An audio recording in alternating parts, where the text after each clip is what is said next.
OK.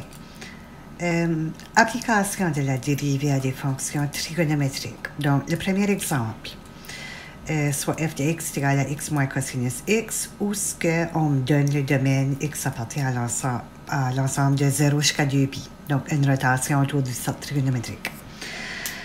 Analysons cette fonction à l'aide de dérivée première et seconde. Donc, on va juste travailler ceci. Alors, f de x est égal à x moins cosinus x. Si je dérive, la dérivée de x moins la dérivée de cosinus, c'est moins sinus. Donc, j'ai 1 plus sinus x. Des nombres critiques, c'est quand est-ce que c'est que ma dérivée est égale à 0. Donc, sinus x est égal à moins 1 sur le cercle trigonométrique. OK, oups, ici peut-être. Sur le cercle trigonométrique, où est-ce que c'est que les sinus sont négatifs? Rappelle-toi, c'est cosinus, sinus. Alors, sinus est négatif 1 ici, à 3pi sur 2. OK? Ensuite, où est-ce que c'est que la dérivée n'existe pas? Ben, on a que 0 et 2pi sont aussi des nombres critiques quand la dérivée n'existe pas à les extrémités. Donc, rappelle-toi, lorsqu'on a des extrémités dans notre tableau de variation, la dérivée, elle n'existe pas. La dérivée seconde. Alors, la dérivée seconde, si je vais partir de ma dérivée, la dérivée de 1, c'est 0, la dérivée de sinus, c'est cosinus. Donc, les nombres critiques, où est-ce que c'est que la dérivée seconde n'existe pas ou est égale à 0? Alors, cosinus de x va être égal à 0. Où est-ce que c'est que le cosinus est 0? Le cosinus est 0 en haut à pi sur 2, puis en bas à 3 pi sur 2. Pi sur 2, 3 pi sur 2. Puis ensuite, juste à titre d'information, c'est du bon sens. La dérivée seconde, elle aussi, elle ne va pas exister au point 0 puis 2 pi. OK?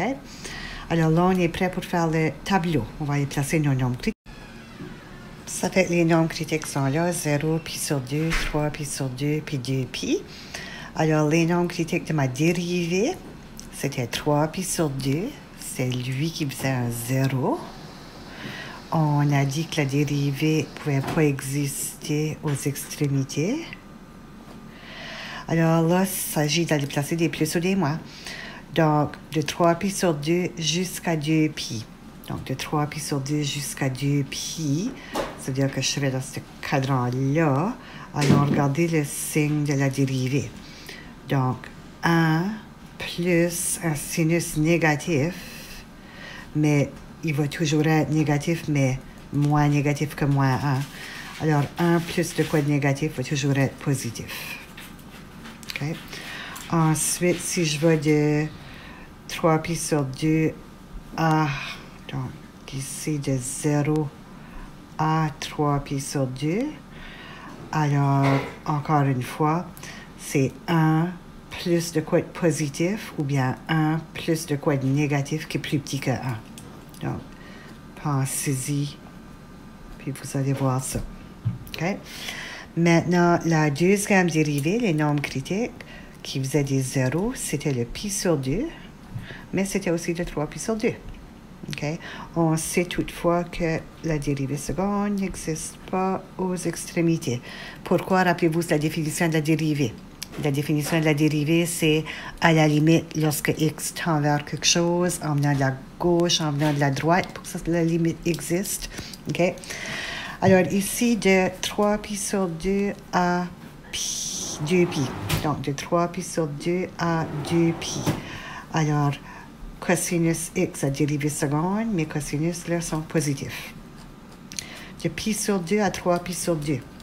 De pi sur 2 à 3 pi sur 2. Tous ces cosinus-là sont négatifs.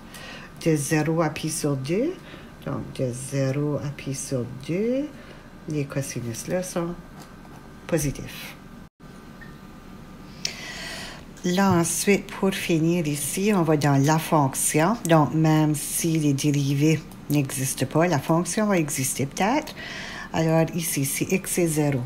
Si x est 0, on a 0 moins le cosinus de 0. Puis le cosinus à 0, c'est 1. Donc, 0 moins 1. Moins 1. OK? Pi sur 2. on a pi sur 2 moins le cosinus à pi sur 2, puis le cosinus à pi sur 2, c'est 0. Donc, pi sur 2 moins 0. OK? Ainsi de suite, à 3 pi sur 2, ça fait 3 pi sur 2. Puis à 2 pi, à 2 pi, on a 2 pi moins le cosinus à 2 pi qui est 1. Donc, 2 pi moins 1. C'est pour ça qu'on a 2 pi moins 1 là. Donc, mon tableau est rempli. J'ai des maximums, j'ai un minimum, j'ai les deux autres, c'est des points d'inflexion. Il resterait à faire le graphique. Pour faire le graphique, je mettrais mes coordonnées, je ferais 3.14 divisé par 2. Donc, je travaillerai avec des nombres décimales. Okay? Normalement, on le ferait, vous pouvez juste aller voir dans le livre. OK? Exemple 1.